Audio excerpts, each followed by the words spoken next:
Welcome to ಇಂಜಿನಿಯರಾಜ್ YouTube channel. ಇವಾಗ already ಸೈನ್ಸ್ನಾಗ ನಾವು 11 ಕ್ಲಾಸ್ ತೊಗೊಂಡ್ವಿ. ಇದು ಸಾಮಾನ್ಯ ವಿಜ್ಞಾನದೊಳಗೆ 12ನೇ ಕ್ಲಾಸ್. ಅವು 11 ಕ್ಲಾಸ್ ನೋಡಿಲ್ಲ ಅಂದ್ರೆ ಹೋಗಿ ನೋಡ್ಕೊಂಡ್ಬರ್ರಿ.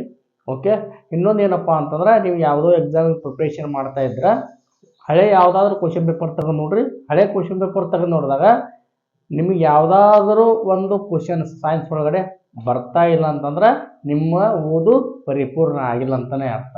ಹಾಗಾಗಿ ಏನು ಮಾಡಬೇಕು, ಸಾಧ್ಯವಾದಷ್ಟು ಎಷ್ಟು ವಿಷಯಗಳು ಸಿಗ್ತಾವೋ ಅಷ್ಟೆಲ್ಲ ಓದ್ರಿ. ರೈಲ್ವೆ ಗ್ರೂಪ್ ಡಿ ಕರಿತಿದಾರ, ಅದಕ್ಕೆ ಅಪ್ಲೈ ಮಾಡಿರಿ. ಇಂಡಿಯಾ ಪೋಸ್ಟ್ ಒಳಗಡೆ ಕೆಲವೊಂದಿಷ್ಟು ಪೋಸ್ಟ್ ಕರೆದಿದಾರ, ಅವನು ಕೂಡ ಅಪ್ಲೈ ಮಾಡಿರಿ. ಅದೇ ಥರ ನಿಮ್ಮ ಓದು ದಿನನಿತ್ಯ ಕಂಟಿನ್ಯೂ ಆಗಿರಲಿ. ಅಂದ್ರೆ ಒಂದು ಕನ್ಸಿಸ್ಟೆನ್ಸಿ ಇದ್ರೆ ಒಂದಿಲ್ಲ ಒಂದು ದಿನ ಗ್ಯಾರಂಟಿ ನೀವು ಸಕ್ಸಸ್ ಆಕ್ಕಿರಿ. ಅವು ಹಂತಗಳು ಹೆಂಗಿರ್ತಾವ ಅಂದ್ರೆ, ಜೀವನದಾಗ ಕಠಿಣವಾದ ಹಂತಕ್ಕೆ ಹೋಗ್ಬೇಕಂದ್ರೆ ಸರಳವಾದ ಹಂತಗಳನ್ನು ಮೆಟ್ಟಿಲುಗಳನ್ನ ಹೇಳ್ಕೊಂತ ಹೋದಾಗ ಒಂದು ಲಾಸ್ಟಿಗೆ ನಾವು ಗುರಿ ಮುಟ್ಟಲು ಸಾಧ್ಯ. ಓಕೆ, ಈಗ ವಿಷಯದ ಕಡೆ ಬರೋಣ. ಇವತ್ತು ನಾ ತೆಗೆದುಕೊಂಡ ಟಾಪಿಕ್ ಸಾಮಾನ್ಯ ವಿಜ್ಞಾನದ ಒಳಗೆ ಪ್ರಮುಖ ರೋಗಗಳು ಅವುಗಳಿಂದ ಬಾಧಿಸಲ್ಪಡುವ ಮಾನವನ ಅಂಗಗಳು. ಅಂದ್ರೆ ಕೆಲವೊಂದಿಷ್ಟು ರೋಗ ಇದಾವ, ಆ ರೋಗ ಯಾವ ಅಂಗಕ್ಕೆ ಸಂಬಂಧಪಡ್ತೈತಿ, ಯಾವ ಅಂಗನ್ನ ಟಾರ್ಗೆಟ್ ಮಾಡಿ ರೋಗ ಬರ್ತೈತಿ ಅನ್ನೋದ್ರ ಮ್ಯಾಗ ಇವತ್ತಿನ ಟಾಪಿಕ್ ಐತಿ. ಯಾಕಂದ್ರೆ ಬಹಳ ಸಲ ಕೇಳಲ್ಲ, ಟ್ರಕೋಮ್ ಅನ್ನುವ ರೋಗವು ಮಾನವನ ಯಾವ ಅಂಗಕ್ಕೆ ಬಾಧಿಸಲ್ಪಡುತ್ತದೆ ಅಂತ ಕೇಳ್ತಾರೆ. ಅವಾಗ ನಿಮಗೆ ಈ ವಿಷಯ, ಈ ಸಬ್ಜೆಕ್ಟ್ ಇವಾಗ ನಾ ಹೇಳೋ ಒಂದು 17-18 ಪಾಯಿಂಟ್ ನೀವು ನೋಡಿದ್ರಿ ಅಂದ್ರೆ ಈಸಿಯಾಗಿ ಆನ್ಸರ್ ಮಾಡಿ ಬರ್ತೀರಿ. ಓಕೆ, ಹಾಗೆ ಅದರ ವಿಸ್ತೃತ ರೂಪ ಕೂಡ ಹೇಳ್ತಾ ಹೋಗ್ತಿರ್ತೀನಿ, ನೆನಪಿಟ್ಕೋರಿ. ಸೈಡಲ್ಲಿ ನೋಟ್ಸ್ ಕೂಡ ಬರ್ತಾ ಇರ್ತದೆ.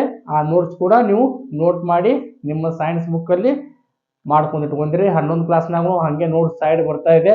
ಅದನ್ನು ಮಾಡ್ತಾ ಓದ್ಕೊಂತ ಹೋದಂಗೆಲ್ಲ ನೀವು ಒಂದ್ಸಲ ಪರ್ಫೆಕ್ಟಾಗಿ ಬರ್ತದೆ. ಓಕೆ, ಇನ್ನು ಟ್ರಕೋಮ್ ಅನ್ನೋ ಕಾಯಿಲೆ ಪ್ರಮುಖ ಕಾಯಿಲೆ.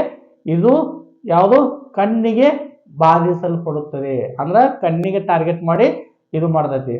ಇದು ಯಾವ ಬ್ಯಾಕ್ಟೀರಿಯಾದಿಂದ ಬರುವ ಕಾಯಿಲೆ ಆಗಿದೆ. ಬ್ಯಾಕ್ಟೀರಿಯಾದಿಂದ ಬಂದ ಈ ಕಾಯಿಲೆ ಕಣ್ಣನ್ನು ಏನು ಮಾಡ್ತೈತಿ, ಕೆಂಪು ಮಾಡಿ ಉರಿಯು ಥರ ಮಾಡ್ತೈತಿ, ಉರಿ ಉಂಟು ಮಾಡುತ್ತದೆ. ಈ ಉರಿ ಉಂಟು ಮಾಡಿದ ಮೇಲೆ ನೀವು ಸರಿಯಾದ ಸಮಯಕ್ಕೆ ಚಿಕಿತ್ಸೆ ಕೊಡಿಸ್ಬೇಕು. ಒಂದು ವೇಳೆ ಚಿಕಿತ್ಸೆ ಕೊಡಿಸದೇ ಹೋದ್ರೆ ಕುರುಡುತನ ಬರುವ ಸಾಧ್ಯತೆ ಇದೆ. ಓಕೆ, ಅದೇ ಥರ ನೆಕ್ಸ್ಟ್ ಯಾವುದಪ್ಪ ಅಂತಂದ್ರೆ ಗ್ಲೈಕೋಮ್ ಅನ್ನುವ ರೋಗ ಕಣ್ಣಿನ ಒಳ ಒತ್ತಡ ಹೆಚ್ಚಾಗುವುದರಿಂದ ದೃಷ್ಟಿನರ ಹಾನಿ ಉಂಟಾಗುತ್ತದೆ. ಒಳಗಡೆ ಏನೈತಲ್ಲ, ನಮ್ಮ ಕಣ್ಣೊಳಗಡೆ ಏನಿರ್ತೈತಿ, ದೃಷ್ಟಿನರ ಅಂತಿರ್ತೈತಿ. ಅದಕ್ಕೇನಾಗತ್ತಪ್ಪ, ಹಾನಿ ಆದಾಗ ನಿಮ್ಮ ದೃಷ್ಟಿ ಮುಸುಕಾಗುತ್ತದೆ. ಮತ್ತೆ ಏನಾಗುತ್ತಾ, ನಿಧಾನ ಆಗುತ್ತಾ, ಮಂದಾಗಿ ಕಾಣ್ತಾವು, ಕಾಣುವ ಅಕ್ಷರಗಳು ಮಂದಾಗಿ ಕಾಣ್ತಾವು. ಆವಾಗ ನಿಮ್ಗೇನಂತ, ಇದಕ್ಕೆ ಸರಿಯಾದ ಸಮಯಕ್ಕೆ ಇದಕ್ಕೂ ಕೂಡ ಚಿಕಿತ್ಸೆ ಕೊಡದೇ ಹೋದರೆ ಶಾಶ್ವತ ಕುರುಡುತನ ಬರುವ ಸಾಧ್ಯತೆ ಇದೆ. ಅದೇ ಥರ ಕ್ಯಾಟ್ರಾಕ್ಟ್ ಅನ್ನುವ ಕಾಯಿಲೆ ಕಣ್ಣುಗಳಲ್ಲಿರುವ ಲೆನ್ಸ್ ಇರ್ತಾವಲ್ಲ, ಅವೇನಕ್ಕೋ ಮಂಕ ಆಗುವುದರಿಂದ ಏನಕ್ಕತಿ, ನೀವು ನೋಡುವ ದೃಷ್ಟಿ ಮಸುಕಾಗಿ ಕಾಣುತ್ತದೆ. ಆ ಮಸುಕಾಗಿ ಕಾಣುವುದು, ಅದನ್ನ ನೀವು ಯಾವುದು ಶಸ್ತ್ರಚಿಕಿತ್ಸೆ ಮಾಡಿದ್ರ, ನೀವು ನೋಡ್ರಿ, ನೀವು ಕಣ್ಣಿನ ಪರೀಕ್ಷೆ ಮಾಡಿದಾಗ ಲೆನ್ಸ್ ಚೇಂಜ್ ಮಾಡಬೇಕು, ನಿಮ್ಗೆ ಲೆನ್ಸ್ ಹಾಕಬೇಕು ಅಂತ ಹೇಳ್ತಿರ್ತಾರಲ್ಲ, ಅದು ಇದೇ ಯಾವುದು ಕ್ಯಾಟ್ರಾಕ್ಟ್ ನಿಮ್ದು ಏನಾಗಿರ್ತೈತಿ, ಪ್ರಾಬ್ಲಮ್ ಆಗಿರ್ತೈತಿ. Okay, come to the next point. ಇನ್ನು ಕಾಂಜಕ್ಟಿವಿಟೀಸ್ ಇನ್ನೊಂದೇನು ಹೆಸರು ಅಂತೀವಿ ನಾವು, ಮದ್ರಾಸ್ ಐ ಅಂತೀವಿ. ನೆನಪಿಟ್ಕೋರಿ, ಸಾಮಾನ್ಯವಾಗಿ ಇದು ಬ್ಯಾಕ್ಟೀರಿಯಾ, ವೈರಸ್ಸು ಅಥವಾ ಅಲರ್ಜಿದಿಂದ ಬರುವ ಕಾಯಿಲೆಯಾಗಿದೆ. ಓಕೆ, ಈ ರೋಗ ಬಂತಂದ್ರೆ ಏನಾಗುತ್ತಪ್ಪ ಅಂದ್ರೆ ಕಣ್ಣು ಕೆಂಪಾಗ್ತಾವು, ಕಣ್ಣಿನಿಂದ ನೀರು ಕಂಟಿನ್ಯೂ ಜಿನುಗ್ತಾ ಇರ್ತಾವು. ಆ ಜಿನುಗೋದ್ರಿಂದ ಕಣ್ಣಿನ ಒಳಗಡೆ ಉರಿ ಉಂಟಾಗುತ್ತದೆ. ಸಾಮಾನ್ಯವಾಗಿ ನೀವು ಆಯಿಂಟ್ಮೆಂಟ್ ಕಣ್ಣಾಗ ಹಾಕುವುದರಿಂದ ಇದು ಕಡಿಮೆ ಆಗ್ತೈತಿ. ಇದೇನಂತ ದೊಡ್ಡ ಪ್ರಾಬ್ಲಮ್ ಅಲ್ಲ. ನೆನಪಿರಲಿ. ಹಾಗಾದ್ರೆ ಪ್ರಮುಖ 4 ರೋಗಗಳು ಯಾವ್ಯಾವ ಅಂದ್ರೆ ಟ್ರಕೋಮು, ಗ್ಲಕೋಮು, ಕ್ಯಾಟರಾಕ್ಟ್ ಮತ್ತು ಕಾಂಜಕ್ಟಿವಿಟೀಸ್. ಈ ರೋಗಗಳು ಕಣ್ಣನ್ನು ನೇರವಾಗಿ ಬಾಧಿಸಲ್ಪಡುತ್ತವೆ. ಏನ್ ಮಾಡ್ತಾವ? ಇವು 4 ರೋಗ ಕಣ್ಣನ್ನು ಬಾಧಿಸಲ್ಪಡುತ್ತವೆ. ಓಕೆ. ನೆಕ್ಸ್ಟ್ ಯಾವ್ದಪ್ಪ ಅಂದ್ರೆ ಫ್ಲೋರೋಸಿಸ್. ಫ್ಲೋರೋಸಿಸ್ ಅನ್ನುವ ರೋಗ ನೀವು ಸೇವಿಸುವ ನೀರಿನಲ್ಲಿ ಫ್ಲೋರಿಡ್ ಅಂಶ ಹೆಚ್ಚಾಗಿ ಇರುವುದರಿಂದ ಏನಾಗತೈತಿ? ಫ್ಲೋರೋಸಿಸ್ ಅನ್ನೋ ಕಾಯಿಲೆ ಬರ್ತೈತಿ. ಈ ಫ್ಲೋರೋಸಿಸ್ ಕಾಯಿಲೆ ಬಂತಂದ್ರ ನಿಮ್ಮ ಹಲ್ಲುಗಳ ಮೇಲೆ ಕಲೆಗಳು ಕಾಣ್ತಾವು, ಮೂಳೆಗಳಲ್ಲಿ ನೋವು ಉಂಟಾಗುತ್ತೈತಿ. ಅದೇ ತರ ಮೂಳೆಗಳ ವಕ್ರತೆಗೆ ಕಾರಣ ಕೂಡ ಆಗುತ್ತೈತಿ. ಹಾಗಾದ್ರೆ ಇದಕ್ಕೆ ಏನ್ ಮಾಡ್ಬೇಕಂದ್ರೆ ನೀವು ಶುದ್ಧ ನೀರು ಕುಡಿಬೇಕು ಮತ್ತ ಚಿಕಿತ್ಸೆ ಮೂಲಕ ಇದನ್ನು ತಡೆಗಟ್ಟಬಹುದು. ಚಿಕಿತ್ಸೆ ಮೂಲಕ ಇದನ್ನ ಫ್ಲೋರೋಸಿಸ್ ಅನ್ನುವ ರೋಗವನ್ನ ತಡೆಗಟ್ಟಬಹುದು. ಹಾಗಾದ್ರೆ ಇದು ಟಾರ್ಗೆಟ್ ಮಾಡುವ ಅಂಗಗಳು, ಮಾನವನ ದೇಹದಲ್ಲಿ ಬಾಧಿಸಲ್ಪಡುವ ಅಂಗಗಳು ಯಾವ್ಯಾವು? ಹಲ್ಲು, ಮೂಳೆ ಮತ್ತು ಒಸಡು. ಹಲ್ಲು, ಮೂಳೆ, ಒಸಡನ್ನ ಟಾರ್ಗೆಟ್ ಮಾಡಿ ಈ ರೋಗ ಬರ್ತೈತಿ. Okay. Come to the next point. ಇನ್ನ ಮುಂದಿನ ರೋಗ ಯಾವ್ದಪ್ಪ ಅಂದ್ರೆ ಹೆಪಟೈಟಿಸ್ ಏನಾಗತ್ತಪ್ಪ ಅಂದ್ರ ಇದು ಒಂದು ವೈರಸ್ ನಿಂದ ಬರುವ ರೋಗ ಆಗೈತಿ. ಇದು ಏನ್ ಮಾಡತೈತಿ? ಯಕೃತನ್ನ ಉರಿಯುವ ತರ, ಅಂದ್ರ ಒಂಥರ ಬರ್ನಿಂಗ್ ಸೆನ್ಸ್ ಉಂಟಾಗತ್ತಲ್ಲ, ಆ ಬರ್ನಿಂಗ್ ಸೆನ್ಸ್ ಉಂಟಾಗತೈತಿ. ಈ ಒಂದ್ ವೇಳೆ ಹೆಪಟೈಟಿಸ್ ಬಂತಂದ್ರ ಜ್ವರ ಬರ್ತೈತಿ, ಕಾಮಾಲೆ ಅನ್ನುವ ರೋಗ ಬರ್ತೈತಿ, ಮತ್ತು ದೌರ್ಬಲ್ಯ ಉಂಟಾಗುತ್ತದೆ. ಏನಾಗತ್ತ? ದೌರ್ಬಲ್ಯ ಕಾಣಿಸುತ್ತದೆ. ಹಾಗಾದ್ರೆ ಇದನ್ನ ಹೆಂಗ್ ತಡಿಬಹುದಪ್ಪ ಅಂದ್ರ ನೀವು ಸ್ವಚ್ಛತೆ ಬಗ್ಗೆ ಲಕ್ಷ್ಯ ಕೊಡಬೇಕು ಮತ್ತು ಲಸಿಕೆ ಮತ್ತು ಚಿಕಿತ್ಸೆಯಿಂದ ಹೆಪಟೈಟಿಸ್ ಅನ್ನು ತಡೆಯಬಹುದು. ಓಕೆ. ಏನಾಗದ ನೆಕ್ಸ್ಟ್ ಯಾವುದು? ಸಿರೋಸಿಸ್ ಅನ್ನುವ ಕಾಯಿಲೆ. ಒಂದ್ ವೇಳೆ ಹೆಪಟೈಟಿಸ್ ರೋಗ ದೀರ್ಘಾವಧಿವರೆಗಿದ್ರ ಅಂದ್ರ ಒಂದ್ ವೇಳೆ ಯಕೃತಿ ಏನಾದ್ರೂ ದೀರ್ಘಕಾಲದವರೆಗೆ ಹಾನಿಗೆ ಒಳಗಾದ್ರ, ಯಾಕಂದ್ರೆ ಹೆಪಟೈಟಿಸ್ ನೀವು ಚಿಕಿತ್ಸೆ ತಗೊಳ್ಳದೇ ಇದ್ರೆ ಏನಾಗತ್ತೈತಿ? ನಿಮ್ಗ ಯಕೃತಿ ಅಂದ್ರ ಲಿವರ್ ಹಾಳಾಗತ್ತ. ಲಿವರ್ ದೀರ್ಘಕಾಲದವರೆಗೆ ಹಾನಿಗೊಳಗಾದ್ರೆ ಏನಾಗತ್ತ? ನೀವು ಈ ಸಿರೋಸಿಸ್ ಅನ್ನುವ ರೋಗ ಬರ್ತೈತಿ. ಅದೇ ತರ ಅತಿ ಹೆಚ್ಚು ಮದ್ಯಪಾನ ಮಾಡೋರಿಗೆ ಮತ್ತು ಹೆಪಟೈಟಿಸ್ಗೆ ಚಿಕಿತ್ಸೆ ಪಡೆಯದೇ ಇದ್ದವ್ರ ಹತ್ರ ಈ ಸಿರೋಸಿಸ್ ಅನ್ನುವ ಕಾಯಿಲೆ ಬರ್ತೈತಿ. ಈ ಕಾಯಿಲೆ ಬಂತಂದ್ರ ಹೊಟ್ಟೆ ಏನಾಗತ್ತ? ಉಬ್ತೈತಿ. ಅದು ಉಬ್ಬುವುದು ಮತ್ತು ದೌರ್ಬಲ್ಯ ಅನ್ನುವ ರೋಗಗಳು ಬರ್ತಾವ. ಹಾಗಾದ್ರೆ ಹೆಪಟೈಟಿಸ್ ಮತ್ತು ಸಿರೋಸಿಸ್ ಅನ್ನುವ ಕಾಯಿಲೆ ಮಾನವನ ಯಕೃತ್ ಅಂದ್ರ ಲಿವರ್ ಅನ್ನ ಬಾಧಿಸಲ್ಪಡುತ್ತವೆ. Very important. Exam point of view ನಮಗೆ ಏನ್ ಬೇಕು? ಹೆಪಟೈಟಿಸ್ ಮತ್ತು ಸಿರೋಸಿಸ್ ಅನ್ನುವ 2 ಕಾಯಿಲೆಗಳು ಮಾನವನ ಯಕೃತಿಯನ್ನು ಅಂದ್ರೆ ಲಿವರ್ ಅನ್ನು ಬಾಧಿಸಲ್ಪಡುತ್ತವೆ. Okay. Come to the next point. ಇನ್ನ ಯಾವ್ದಪ್ಪ ಅಂದ್ರೆ ನ್ಯೂಮೇನಿಯಾ ಏನಪ್ಪಾ ಅಂದ್ರೆ ಇದು ಬ್ಯಾಕ್ಟೀರಿಯಾ ಅಥವಾ ವೈರಸ್ ಸೋಂಕಿನಿಂದ ಶ್ವಾಸಕೋಶಕ್ಕೆ ಬರುವ ಕಾಯಿಲೆಯಾಗಿದೆ. ಎಲ್ಲಿ ಬರ್ತೈತಿ? ಶ್ವಾಸಕೋಶಕ್ಕೆ ಬರುವ ಕಾಯಿಲೆಯಾಗಿದೆ. ಇದು ಬಂತಂದ್ರ ಜ್ವರ, ಕೆಮ್ಮು, ಉಸಿರಾಟದ ತೊಂದರೆ ಮಾನವನಲ್ಲಿ ಕಾಣಲು ಸಿಗುತ್ತದೆ. ಇದಕ್ಕೆ ಸರಿಯಾದ ಸಮಯಕ್ಕೆ ಚಿಕಿತ್ಸೆ ಅತ್ಯಗತ್ಯ. ಹಾಗಾದ್ರೆ ನ್ಯೂಮೇನಿಯಾದಿಂದ ಬಾಧಿಸಲ್ಪಡುವ ಮಾನವನ ಅಂಗ ಯಾವ್ದಾಯ್ತು? ಶ್ವಾಸಕೋಶ. ಓಕೆ. ಇನ್ ನೆಕ್ಸ್ಟ್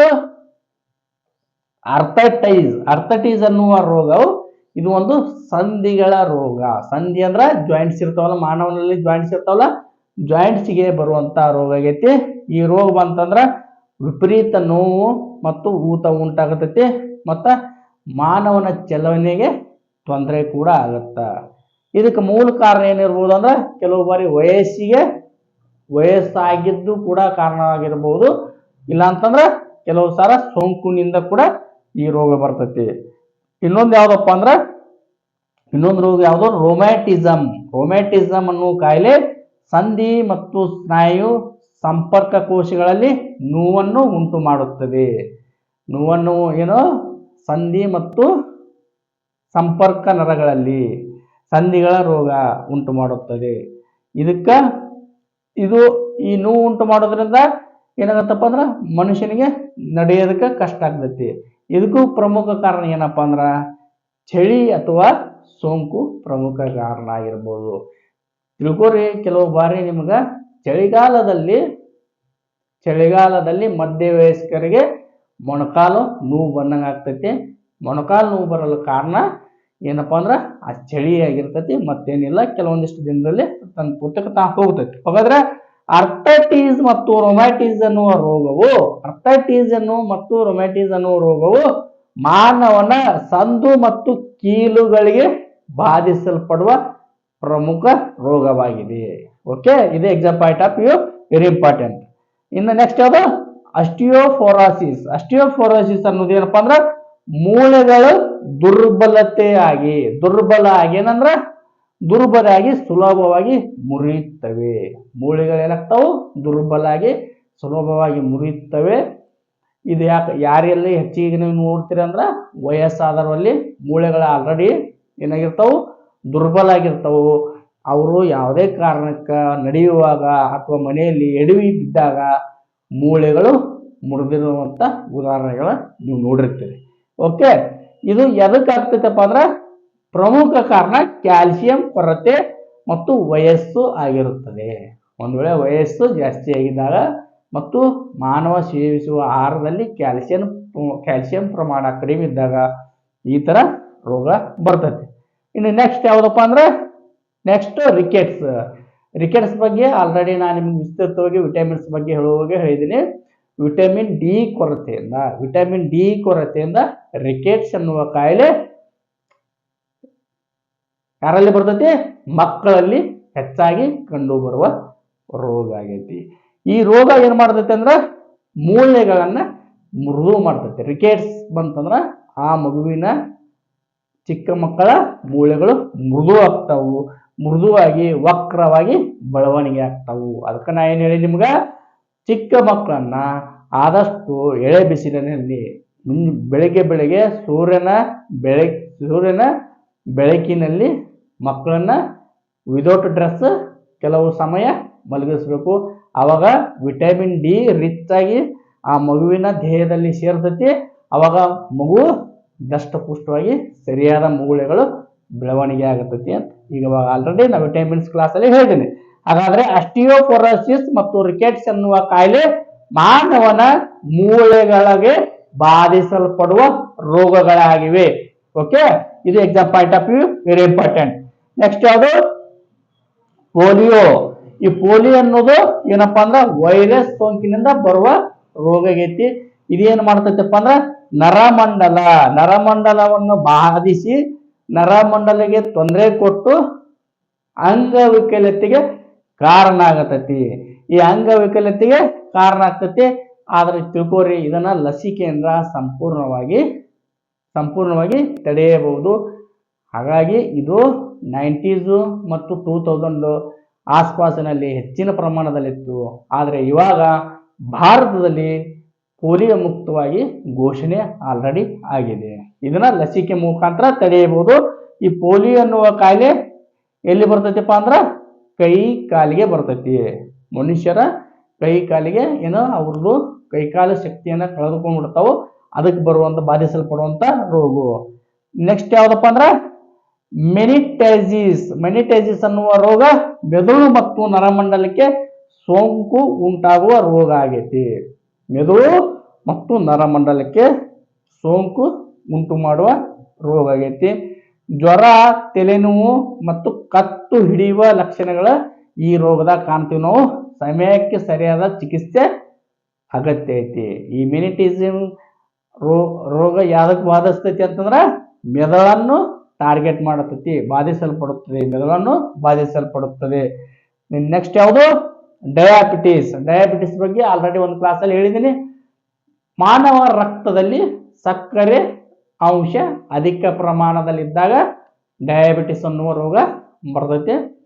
ಈ ಡಯಾಬಿಟಿಸ್ ರೋಗವು ಎದಕ್ಕೆ ಬರ್ತೈತಿ ಅಂದ್ರೆ ಮಾನವ ಶರೀರದಲ್ಲಿ ಉತ್ಪತ್ತಿಯಾಗುವ ಇನ್ಸುಲಿನ್ ಪ್ರಮಾಣ ಕಡಿಮೆ ಆದಾಗ, ಇನ್ಸುಲಿನ್ ಪ್ರಮಾಣ ಕಡಿಮೆ ಆದಾಗ ಈ ಡಯಾಬಿಟಿಸ್ ಅನ್ನುವ ರೋಗ ಬರ್ತೈತಿ. ಒಂದು ವೇಳೆ ನಿಯಂತ್ರಣ ಮಾಡದೇ ಇದ್ರ ಮಾನವ ದೇಹದಲ್ಲಿ ಉತ್ಪತ್ತಿಯಾಗುವ ಸಕ್ಕರೆ ಅಂಶ, ಅತಿ ಹೆಚ್ಚು ಸಕ್ಕರೆ ಅಂಶ ನಿಯಂತ್ರಣ ಮಾಡದೇ ಇದ್ದಾಗ ಏನಾಗುತ್ತೆ? ಕಣ್ಣು, ನರಮಂಡಲ, ಮೂತ್ರಪಿಂಡಕ್ಕೆ ಹಾನಿ ಉಂಟಾಗುತ್ತದೆ. ಓಕೆ, ಹಾಗಾದ್ರೆ ಡಯಾಬಿಟಿಸ್ ಟಾರ್ಗೆಟ್ ಎಲ್ಲಿಗೆ ಮಾಡ್ತೈತಿಪ್ಪ ಅಂದ್ರೆ ಬಾಧಿಸಲ್ಪಡುವ ಅಂಗ ಅಂತ ಕೇಳಿದಾಗ ಪಿತ್ತಜನಕಾಂಗ, ಪಿತ್ತಜನಕಾಂಗ ಅನ್ನುವ ಉತ್ತರ ಹಾಕಬೇಕು. Okay, come to the next point. TB. ಟಿಬಿಗೆ ನಾವು ಕನ್ನಡದಾಗ ಏನಂತೀವಿ? ಕ್ಷಯರೋಗ ಅಂತೀವಿ. ಇದು ಒಂದು ಬ್ಯಾಕ್ಟೀರಿಯಾದಿಂದ ಹರಡುವ ಸಾಂಕ್ರಾಮಿಕ ರೋಗವಾಗಿದೆ. ಬ್ಯಾಕ್ಟೀರಿಯಾದಿಂದ ಹರಡುವ ಸಾಂಕ್ರಾಮಿಕ ರೋಗವಾಗಿದೆ. ಈ ಟಿಬಿ ಬಂದವರು ಏನ್ ಮಾಡ್ತಾರಪ್ಪ ಅಂದ್ರೆ ಅತಿ ಹೆಚ್ಚು ಕೆಮ್ಮುತ್ತಿರ್ತಾರ, ಜ್ವರ ಬರ್ತೈತಿ, ಮತ್ತ ತೂಕ ಕಡಿಮೆ ಆಗ್ತೈತಿ. ಯೂಸಲಿ ಇದು ಯಾರಿಗೆ ಬರ್ತೈತಿಪ್ಪ ಅಂದ್ರೆ ಈ ಬಿಡಿ ಸಿಗರೇಟ್ ಸೇರ್ತಿರ್ತಾರಲ್ಲ ಆ ಜನರಿಗೆ ಟಿಬಿ ಅನ್ನುವ ಕಾಯಿಲೆ ಯೂಸಲಿ ಜಾಸ್ತಿ ಬರ್ತಿರ್ತೈತಿ. ಹಾಗಾದ್ರೆ ಈ ಟಿಬಿ ಏನನ್ನು ಬಾಧಿಸುತ್ತಪ್ಪ ಅಂದ್ರೆ ಶ್ವಾಸಕೋಶವನ್ನು, ಏನು ಶ್ವಾಸಕೋಶವನ್ನು ಟಿಬಿ ಬಾಧಿಸ್ತೈತಿ. ಕ್ಷಯರೋಗ ಏನ್ ಮಾಡ್ತೈತಿ? ಶ್ವಾಸಕೋಶನ ಟಾರ್ಗೆಟ್ ಮಾಡಿ ಬಾಧಿಸಲ್ಪಡುತ್ತದೆ ಅಂಗಗಳ. ಓಕೆ, ನೆಕ್ಸ್ಟ್ ಯಾವ್ದಪ್ಪ ಅಂತಂದ್ರೆ ಡಿಪ್ತೀರಿಯಾ. ಡಿಪ್ತೀರಿಯಾ ಅನ್ನುವ ರೋಗ ಬ್ಯಾಕ್ಟೀರಿಯಾದಿಂದ ಉಂಟಾಗುವ ಸಾಂಕ್ರಾಮಿಕ ರೋಗ. ಸಾಂಕ್ರಾಮಿಕ ರೋಗ ಅಂದ್ರೆ ತಿಳ್ಕೊಂಡ್ಬಿಡ್ರಿ, ಅದಂದ್ರ ಒಬ್ಬರಿಂದ ಒಬ್ಬರಿಗೆ ಹರಡುವ ಕಾಯಿಲೆಯಾಗಿದೆ. ಹಾಗಾಗಿ ಸಾಂಕ್ರಾಮಿಕ ರೋಗ ಅಂತೀವಿ. ಹಾಗಾದ್ರೆ ಆ ರೋಗ ಬಂದವರಿಂದ ಸ್ವಲ್ಪ ಡಿಸ್ಟೆನ್ಸ್ ಮೇಂಟೈನ್ ಮಾಡಬೇಕು. ಇಲ್ಲದೇ ಇದ್ರೆ ಅದು ಎದುರಿಗಿದ್ದ ವ್ಯಕ್ತಿಗಳಿಗೂ ಕೂಡ ಬರುವ ಚಾನ್ಸಸ್ ಜಾಸ್ತಿ ಇರ್ತಾವೆ. ಡಿಪ್ತೀರಿಯಾ ಅನ್ನೋ ಕಾಯಿಲೆ ಸಾಂಕ್ರಾಮಿಕ ರೋಗ ಆಗೈತಿ. ಇದು ಮತ್ತು ಗಂಟಲು ಮತ್ತು ಉಸಿರಾಟದ ತೊಂದರೆ ಮಾಡ್ತೈತಿ. ಉಸಿರಾಡಲು ತೊಂದರೆ ಮಾಡ್ತೈತಿ ಈ ಡಿಪ್ತೀರಿಯಾ ಅನ್ನೋ ಕಾಯಿಲೆ. ಇದನ್ನ ಲಸಿಕೆ ಮೂಲಕ ತಡೆಯಬಹುದು. ಹಾಗಾದ್ರೆ ಡಿಪ್ತೀರಿಯಾ ಎನ್ನುವ ಕಾಯಿಲೆ ಮಾನವನ ಯಾವ ಅಂಗಕ್ಕೆ ಬಾಧಿಸಲ್ಪಡುತ್ತದೆ ಅಂತ ಕೇಳಿದಾಗ ಏನ್ ಹಾಕ್ಬೇಕು? ಆನ್ಸರ್ ಗಂಟಲು. ಗಂಟಲು ಅನ್ನೋದು ಆನ್ಸರ್ ಹಾಕ್ಬೇಕು.